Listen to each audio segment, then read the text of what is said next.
Good morning students.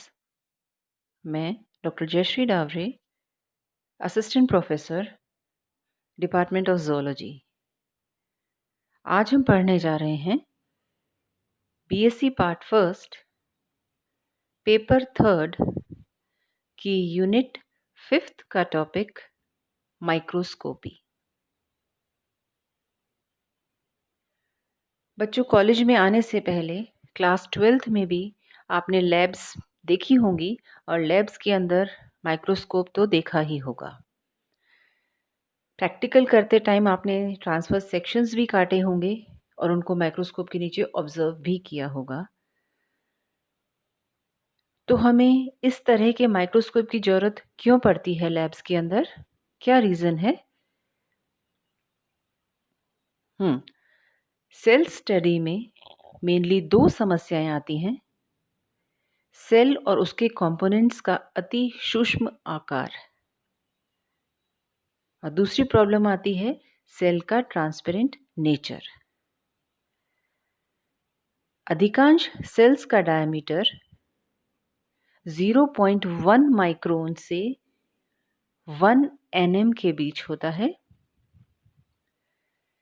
Cell organelles और cytoplasmic components तो इससे भी छोटे होते हैं, जिन्हें हम मिली माइक्रोन, नैनोमीटर या डिग्री आर्मस्ट्रांग में नापते हैं। अब ये इतना सूक्ष्म आकार क्या हम हमारी आंख से देख सकते हैं? नहीं। हमारी ह्यूमन आई केवल 0.1 माइक्रोन से छोटे ऑब्जेक्ट्स को नहीं देख पाती है। इसीलिए सेल्स की डिटेल स्ट्रक्चर की स्टडी करने के लिए लेंस द्वारा इनका मैग्निफिकेशन करना ज़रूरी है। सबसे पहले हम जानेंगे माइक्रोस्कोप होता क्या है। Microscope is the instrument that magnifies as well as resolves the objects seen through it। यानी कि माइक्रोस्कोप वह इंस्ट्रूमेंट है जिसके द्वारा हम किसी चीज़ को देखते हैं तो वह उस चीज़ को मैग्नीफाई करता है और क्लियर करता है हमारे लिए उसके स्ट्रक्चर को। Use of various types of microscopes in the study of cell and its components is called microscopy. Source of illumination के आधार पर, यानी कि माइक्रोस्कोप कौन सा क्या चीज़ अपने इल्यूमिनेशन के लिए इस्तेमाल कर रहा है, तो सोर्स ऑफ इल्यूमिनेशन के आधार पर माइक्रोस्कोप को कई तरह से डिवाइड किया जाता है, या कई तरह के माइक्रोस्कोप होते हैं, जैसे लाइट माइक्रोस्कोप। ये लाइट माइक्रोस्कोप या कंपाउंड माइक्रोस्कोप हमारी लैब्स के अंदर हम देखते हैं। लाइट माइक्रोस्कोप में सोर्स ऑफ इल्यूमिनेशन होता है विजिबल लाइट। इलेक्ट्रॉन माइक्रोस्कोप, जैसा कि नाम बता रहा है, इसमें सोर्स ऑफ इल्यूमिनेशन क्या रहेगा? इलेक्ट्रॉन्स। एक्स-रे माइक्रोस्कोप, फिर यहाँ पर नाम इंडिकेट कर रहा है, यहाँ पर सोर्स ऑफ इल्यूमिनेशन रहेगा एक्स रेज। इसी तरह से और भी कई तरह के माइक्रोस्कोप होते हैं, जैसे phase contrast microscope, polarising microscope, spectrophotometer microscope etcetera. लेकिन हमारे कोर्स में फर्स्ट ईयर में केवल अभी दो ही तरह के माइक्रोस्कोप हैं, वो है कंपाउंड माइक्रोस्कोप और इलेक्ट्रॉन माइक्रोस्कोप, जिसको हम डिटेल में पढ़ेंगे।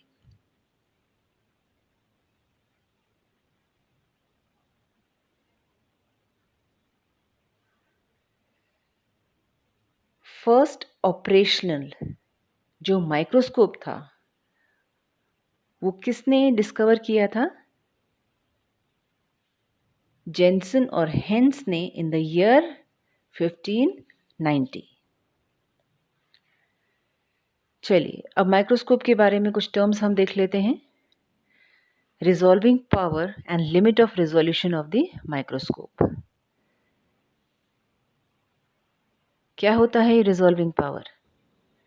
the ability to distinguish neighboring points or objects as distinct and separate entities is called resolving power.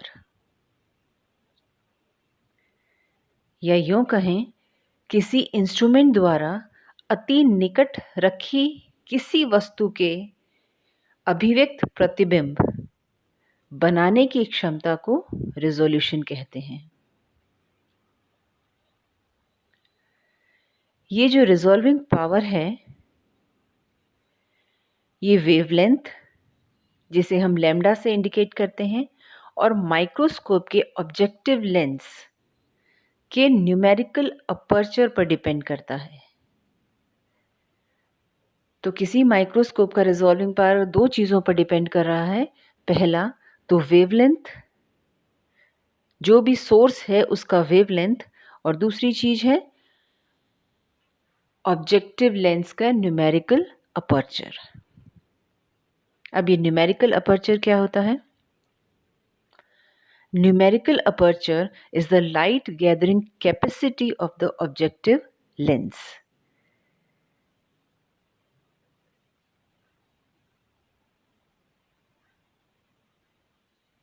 Limit of resolution,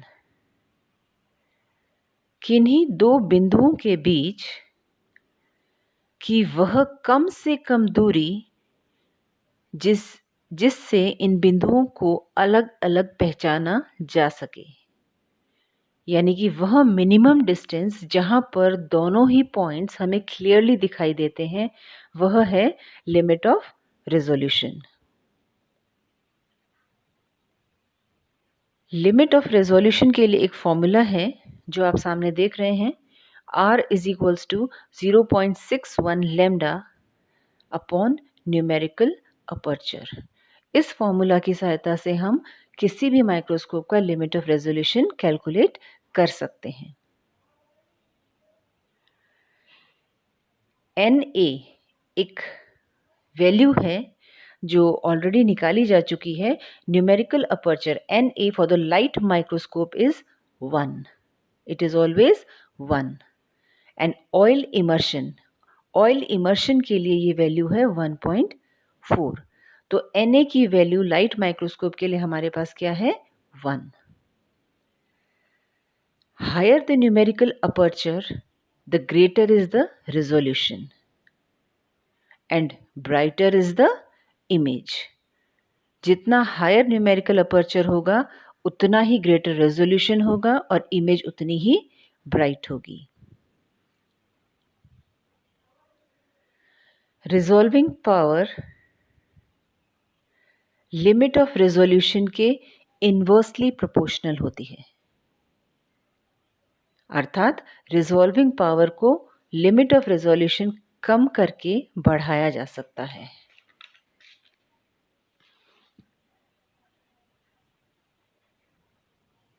यहाँ तो हम बात कर रहे थे resolving power and the limit of resolution of a microscope. अब हम डिटेल में स्ट्रक्चर पढ़ेंगे कंपाउंड माइक्रोस्कोप या जिसे हम कहते हैं लाइट माइक्रोस्कोप। इसका हम डिटेल में अध्ययन करेंगे। लाइट माइक्रोस्कोप सिंपलेस्ट स्ट्रक्चर वाला माइक्रोस्कोप है जो जनरली प्रयोग में हम लैब्स वगैरह में, क्लासरूम्स में हम प्रयोग में लाते हैं। इस माइक्रोस्कोप में source of illumination visible light होती है, सिंपल सनरेज होती हैं, या ट्यूबलाइट की रोशनी ले लीजिए, बल्ब की रोशनी ले लीजिए। First operational light microscope was constructed by Jensen and Hens in 1590. The essential parts of the present day microscope are, जो हम लैब्स में माइक्रोस्कोप देखते हैं उसके मेन पार्ट्स हैं। सबसे इंपॉर्टेंट पार्ट ऑब्जेक्टिव लेंस। ये ऑब्जेक्ट की इनिशियल इमेज बनाकर उसे एनलार्ज करता है। ऑब्जेक्टिव लेंस का क्या काम है? ऑब्जेक्ट की इनिशियल इमेज को बनाकर उसे एनलार्ज करना। उसके बाद आता है ऑक्यूलर लेंस या आई पीस। आई पीस मतलब जिसके थ्रू हम माइक्रोस्कोप के अंदर देखते हैं उसे कहते हैं आईपीस। ऑक्यूलर लेंस इमेज, जो ऑब्जेक्टिव लेंस के द्वारा बनाई गई इमेज है उसको पुनः या दोबारा उसकी इमेज बनाता है और उसको फर्दर मैग्नीफाई करता है। थर्ड है कंडेंसर लेंस। ये लाइट को कलेक्ट करके स्पेसिमेन पर फोकस करता है।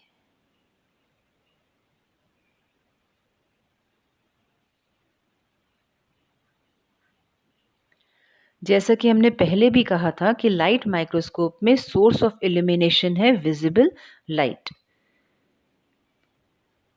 लाइट के विजिबल स्पेक्ट्रम की wavelength ranges from 4000 degree Armstrong to 8000 degree Armstrong. यदि एवरेज वेवलेंथ हम 6000 डिग्री आर्मस्ट्रॉन्ग लेते हैं तो लाइट माइक्रोस्कोप की रिजॉल्विंग पावर होगी 3000 डिग्री आर्मस्ट्रॉन्ग या 0.3 माइक्रोन। अभी जो पीछे हमने फॉर्मूला पढ़ा था, अगर उसमें हम वेवलेंथ को 6000 डिग्री आर्मस्ट्रॉन्ग लेते हैं तो लाइट माइक्रोस्कोप का Na हमारे पास है 1।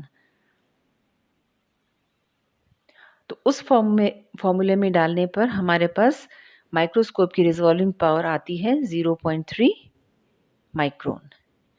इसका मतलब यदि हम लाइट के विजिबल स्पेक्ट्रम को इल्यूमिनेशन के लिए यूज़ करते हैं तो बेस्ट ऑब्जेक्टिव लेंस भी 0.3 माइक्रोन से स्मॉलर ऑब्जेक्ट को की क्लियर इमेज नहीं बना सकता। ऑब्जेक्ट के डिफरेंट पोर्शंस द्वारा लाइट एब्जॉर्प्शन में डिफरेंस के कारण हम इनके स्ट्रक्चर देख पाते हैं। लाइट माइक्रोस्कोप में हम कैसे स्ट्रक्चर्स देख पा रहे हैं, जैसे एक सेल लिया मान लीजिए हमने, तो उसमें सेल के अंदर डिफरेंट पोर्शंस होते हैं, डिफरेंट कंपोनेंट्स होते हैं। डिफरेंट कंपोनेंट्स द्वारा लाइट का एब्जॉर्प्शन भी डिफरेंट होगा। इस डिफरेंस इन एब्जॉर्प्शन के कारण ही हम उसका स्ट्रक्चर देख पाते हैं। अनट्रीटेड या अनस्टेन्ड सेल्स में लाइट एब्जॉर्प्शन में डिफरेंस कम होता है, इसीलिए फिक्सेशन और स्टेनिंग की जाती है ताकि हमें क्लियर स्ट्रक्चर देखने को मिले।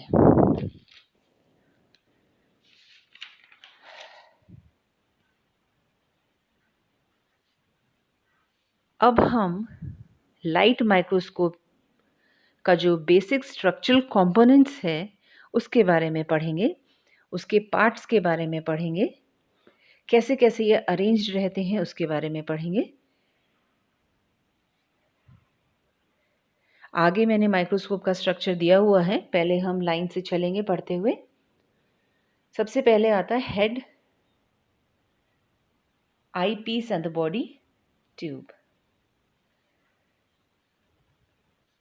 सबसे पहले हम पढ़ेंगे, सबसे ऊपर जो माइक्रोस्कोप के ऊपर लगा रहता है जहां से हम स्पेसिमेन को देखते हैं उसे हम कहते हैं आई पीस।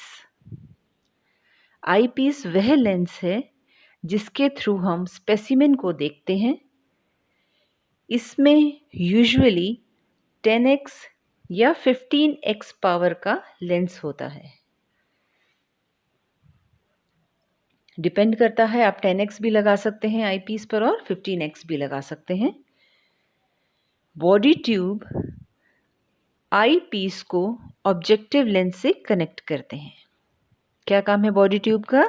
आई पीस को ऑब्जेक्टिव लेंस से कनेक्ट करना।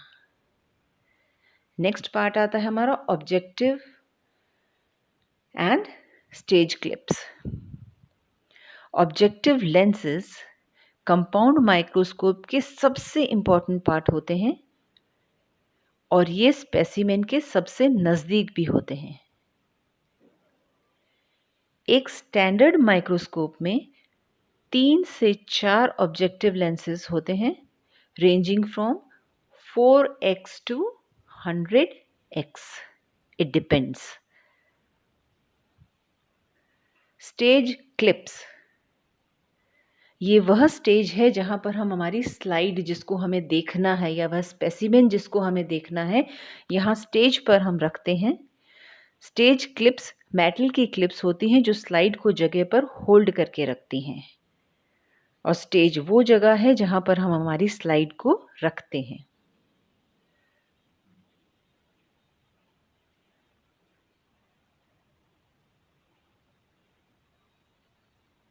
ये देखिए यहाँ पर, ये हमें जो लैब्स में यूज़ करते हैं, ये वो कंपाउंड माइक्रोस्कोप या इसको सिंपल माइक्रोस्कोप है जिसे हम लैब्स में इस्तेमाल करते हैं। इसके बॉडी पार्ट्स देखिए, सबसे ऊपर हमें दिखाई दे रहा है ऑक्यूलर लेंस या आईपीस। ये लंबी रॉड हमें दिखाई दे रही है, ये है बॉडी ट्यूब। यहाँ हमें ऑब्जेक्टिव्स क्लियरली दिखाई दे रहे हैं, 3 हैं इसमें। स्टेज हमें क्लियरली दिखाई दे रहा है, स्टेज पर लगी हुई स्टेज क्लिप्स भी हैं, लाइट सोर्स भी है। माइक्रोस्कोप जिस पर खड़ा है ये इसका बेस पार्ट है। आगे चलते हैं। Arms and the base.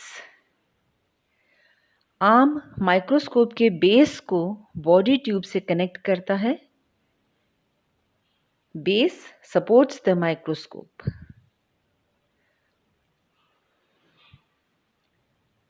Next part आता है illuminator and stage. Illuminator microscope के लिए लाइट सोर्स होता है। A compound microscope mostly low voltage bulb या visible light यूज करता है as an illuminator। जैसा कि हम पहले भी कह चुके हैं, जो हमारे लैब माइक्रोस्कोप्स होते हैं उसमें हम क्या यूज करते हैं, विजिबल या सिंपल सनलाइट या बल्ब की लाइट को यूज करते हैं as a source of illumination. Stage flat platform होता है जहां स्लाइड रखी जाती है।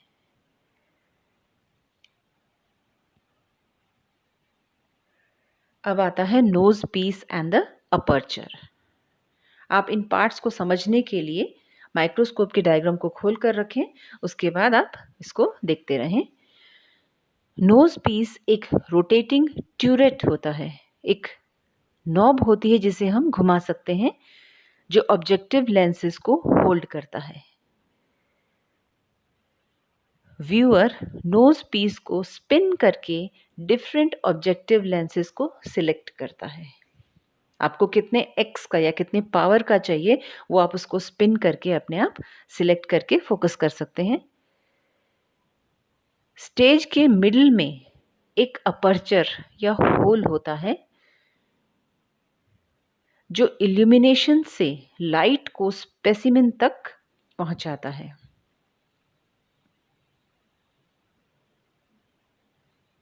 अब आता है हमारा condenser, iris diaphragm and the diaphragm. A condenser gathers and focuses light from the illuminator onto the specimen being viewed. जैसा हमने पहले भी कहा था, कंडेंसर का काम क्या है, लाइट को इकट्ठा कर कर स्पेसिमेन पर फोकस करना। आयरिस डायफ्राम स्पेसिमेन तक पहुंचने वाली लाइट को एडजस्ट करता है। डायफ्राम एक 5 छिद्र की डिस्क होती है which is placed under the stage, यानी कि स्टेज के नीचे एक 5 छिद्र वाली डिस्क होती है। प्रत्येक होल डिफरेंट डायमीटर का होता है और इसको घुमाकर you can very the amount of light passing through the stage opening.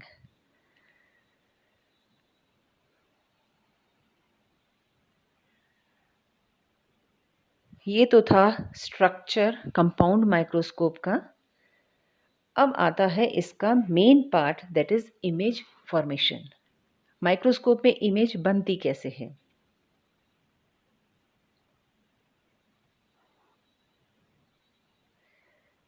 जिस स्पेसिमेन को एग्जामिन करना है उसे ट्रांसपेरेंट ग्लास स्लाइड के स्टेज पर कंडेंसर लेंस और ऑब्जेक्टिव लेंस के बीच रखा जाता है।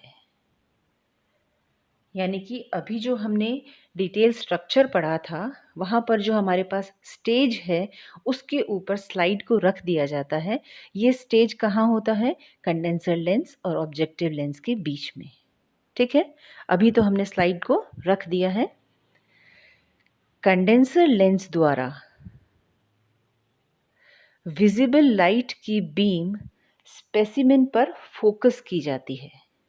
पहले आपने स्लाइड रख दी स्टेज पर, अब कंडेंसर लेंस की सहायता से आप विजिबल लाइट की बीम को स्पेसिमेन पर फोकस करेंगे। Objective lens picks up the light transmitted by the specimen and creates a magnified image called primary image. अब ऑब्जेक्टिव लेंस क्या करेगा? स्पेसिमेन द्वारा ट्रांसमिटेड लाइट को पिक करेगा और फर्स्ट मैग्नीफाइड इमेज, जिसको अपन प्राइमरी इमेज कहते हैं, वो बनाएगा। ये इमेज ऑक्यूलर लेंस या आईपीस द्वारा दोबारा मैग्नीफाई की जाती है, जिसे हम हमारी आंख से सीधा देख सकते हैं। यहाँ डायग्राम में आप देख पा रहे हैं, इमेज फॉर्मेशन का पूरा प्रोसेस दिया गया है। Now comes the application. A compound microscope is of great use in pathology labs. आपने कभी गए होंगे पैथोलॉजी लैब्स में, देखा होगा कि ब्लड की स्लाइड ज़्यादातर इस कंपाउंड माइक्रोस्कोप में, हालांकि लैब्स में थोड़ा सा मोर मॉडिफाइड माइक्रोस्कोप्स होते हैं हाई पावर के, तो उसमें जितना भी डिटेल ब्लड सेल्स हैं, इनको डिटेल ब्लड स्लाइड्स होती हैं, इनको पैथोलॉजी लैब में इन्हीं कंपाउंड या लाइट माइक्रोस्कोप के द्वारा देखा जाता है। उनका मैग्निफिकेशन हालांकि हमारी लैब माइक्रोस्कोप से बहुत ज़्यादा होता है। स्कूल्स एंड कॉलेजेस में स्टूडेंट्स के एकेडमिक एक्सपेरिमेंट्स कंडक्ट करने के लिए बहुत ही हेल्पफुल और बेनिफिशियल होते हैं। It helps to see and understand the microbial world of bacteria and viruses. Bacteria virus की स्टडी के लिए भी ये माइक्रोस्कोप बहुत ही ज़्यादा हेल्पफुल होते हैं। एडवांटेजेस, क्या एडवांटेज है इसका कंपाउंड माइक्रोस्कोप का? बहुत बड़ा एडवांटेज है, its simplicity and its convenience. ये माइक्रोस्कोप इजी टू हैंडल है, बहुत ही कन्वीनियंट है। सोर्स ऑफ इल्यूमिनेशन इसका हमेशा उपलब्ध रहता है, जैसे is visible light, either it is bulb light, कुछ भी हो। तो ये माइक्रोस्कोप का सबसे बड़ा एडवांटेज क्या है? Its simplicity and its convenience to use. It is easy to use, simple to store, रखा भी जा सकता है आराम से। जबकि इलेक्ट्रॉन माइक्रोस्कोप में ये दिक्कत आती है कि उसको वैक्यूम चाहिए, वैक्यूम चैम्बर्स चाहिए, क्योंकि electrons can travel only in the vacuum. तो ऐसा कंपाउंड माइक्रोस्कोप के साथ कोई ऐसा झंझट वाली बात नहीं है। It is easy to operate and easy to store and easy to use. और इसका सोर्स ऑफ इल्यूमिनेशन भी हमेशा हमारे पास अवेलेबल रहता है। तो आज तो हमने किया है लाइट माइक्रोस्कोप। नेक्स्ट लेक्चर में हम कंटिन्यू करेंगे electron microscope. Thank you students.